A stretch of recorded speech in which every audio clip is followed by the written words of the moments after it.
Gunnerman Group is a go. Yes! Not just a startup, an upstart. Gotta get going. Gotta be good. Good. Good. Growth is the goal. How do we do that? I talked to UPS. They'll help us out. New technology, smart advice. We focus on the business, and they take care of the logistics. UPS. Good going. We get good. That's great. Great. Great. Great. Great. Great. Great. Great. Great. Great. I love logistics. Welcome to another edition of Z360. I'm your host, David Sunsup. Coming up, the men's basketball team hosted Zips in the Pros night. We'll tell you how Pat Forsythe has become a go-to player for the Akron men's basketball team. And I sit down with Tom Wistrasell to discuss the NCAA convention. We start off with Zips in the Pros night. Many former Zips soccer players came back who are now playing professionally, including Darlington Nagby, a former Herman Trophy winner and national champion. A lot of people always ask us how we all ended up at Akron, you know, like what was going on in Akron that attracted us to Akron. For us, it was just home. For most of us, we're all from around this area. We was from low down south, but the opportunity to stay home and Caleb came in, and when he recruited us, you know, he let us know that he was going to do everything possible for us to succeed in the classroom and on the field. So we're happy that he recruited us, and we're happy to be a part of this program. I think it speaks volumes of the people that are involved in Akron as in the soccer program and the academic side and everything to get the talent that this program has brought to this school. I think it speaks volumes about the people involved. And I also think, I mean, I look at these three guys were three guys that I watched coming in before I even committed to Akron, and it was they had built something that was special in college soccer, and you wanted to be a part of it, and that's why I came here. And ultimately, it's what's propelled it to be one of the best programs in the country. Yeah, and just to touch on all that, everybody had a role, which was the coolest part, from the president all the way down. And that was a really cool feeling. The whole camaraderie, everybody got along, and for all of us to still talk to this day, almost every day. You know, I'm lucky to have somebody like Benny on my team and Darlington on my team, and that's really cool because we grew up together, but to be able to come back here and hang out with everybody again is pretty special. So Carl, I see you're all decked out. You got the soccer scarf, you have the national championship shirt, you have your Zips hat on. So what was this experience like to get autographs from all these professional soccer players that used to play for the Zips? No, it was fantastic because I've followed these guys all the way through their whole careers, and I really enjoyed it. Oh, it's pretty cool. It's great to see these guys come back. We were watching them, been season ticket holders for the last 4 or 5 years. It's been fun just watching these guys grow and excel, and it's nice for them to come back and give back to the community. It's awesome. What was it like to be here with your younger son and see his reaction getting the autographs? Oh, he loves it. He loves not only this, he loves all the sports here. He gets autographs from all the guys, and that's one thing about Akron. They're always willing to stop, and you don't get that at the big colleges. You get fan support, and little kids just appreciate it. So he enjoyed it really a lot. Pat Forsythe transferred from Akron to West Virginia before the 2012-2013 season. Here's how the Brunswick, Ohio native has become the Zips' leading scorer and rebounder this season. Pat, great game against Western Michigan the other night, Mid-American Conference opener. What was the difference with the defensive intensity? You guys really put the D on it. I think just in practice, the intensity we've been playing at, you could kind of just see there's a different emotion in practice. You could see that we were playing harder and stuff, so I can kind of just think that translated to the game. It's good to get the first win, but you can still see we still could improve a lot on some things, so that's things that we just work out in practice, just try and improve and get ready for the next ones. You just got to really take these one at a time because it's the MAC play, so you kind of, everyone knows everyone's scout, so every game's going to be a battle, so we just have to prepare game by game. Do you feel like you have the advantage right now in experience? Yeah, that's what I kind of felt like. I just had a more physical game than they were kind of expecting, I guess you could say, just because been here for so long, kind of just knew it was coming. I just tried making sure I could get as close to the basket and make as less moves as possible, just kind of lay it in wherever I could, if that was either running the floor or just trying to get deep seals. What are some of the things you did this past summer to get ready for your junior year? Just getting a lot of reps and stuff, just working on my post game, also trying to extend my game, working on ball handling, all that stuff, just things every day just to try and make sure that I was ready for the season. We got a pretty good weight schedule. We usually lift around 3 times a week, so just trying to make sure that I maintain my strength throughout the season is also a big thing. I think this is one of our closest groups, actually. You can see in the locker room just our energy and stuff. Like, we just all goof around, we're all outgoing, so it's pretty much a pretty close-knit team. Of course, you're very close to home with a chance for your parents and friends to watch you play. How much fun has that been? That's been really fun, knowing that my dad and my stepmom and stuff and my little sisters and stuff can come out and watch me and stuff. It's just always good to have that family support, knowing that they can come out and watch. Tom Worcester was selected to the NCAA Council as the MAC's representative. Here's my conversation with Worcester about his selection and the NCAA convention. David Suntop joined by Tom Worcester as he prepares to head to the NCAA convention down in the Washington, D.C. area. And it's certainly a lot warmer here in the women's basketball lounge than it is outside. No doubt about that. It must be basketball season because it's snowy and cold. So to me, it doesn't feel like it really gets going until winter comes. So yeah, it must be the turn of the new year.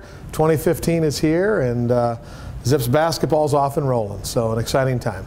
Besides the basketball season, there's also a big convention in the Washington, D.C. area, and you were picked to go down there. So what were your initial thoughts when you got the call saying, we want you to come down to this convention? Yeah, well, you know, it's obviously an honor to be selected as the MAC representative for the NCAA Council, and to have the first ever meeting of this council happen at the convention down in D.C. here next week is an exciting time.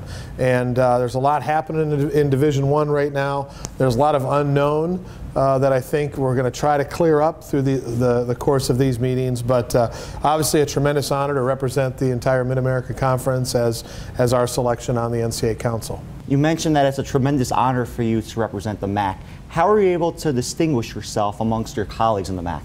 Well, you know, to me, it's more about having a willingness to serve. One of the things that we as athletic directors across the country talked about was we had to get more involved in the legislative process. We are the practitioners in this. We're the supposed experts, and so we needed to get much more involved. And so I think a number of us took it upon ourselves around the country to, you know, talk to our commissioner, to talk to the NCAA about, you know, if that opportunity comes our way, we have an interest in serving. There's, like I said, it's a little time of unrest and uncertainty right now, and so we need all good hands on deck, and let's get to work and see what we come up with. You brought up the fact that you guys are the experts, but you're also going to have some help this time around because students are a part of the committee for the first time. What kind of impact do you think the students are going to make in this process? Well, in my 20+ years in this business, nothing has meant more to changes within the NCAA as when the student athletes stand up and say, we don't like this and we don't like that. Sometimes it's been very surprising what they want. Sometimes we think, oh, you know what, they don't want to you know, they want to cut back on practice time and they want to have more free time, and then the student athletes will get up and say, we want more practice time, we want more time with our coaches, and we need more time for this and that. And so there's always instances where the student athletes, you know, they carry a lot of weight.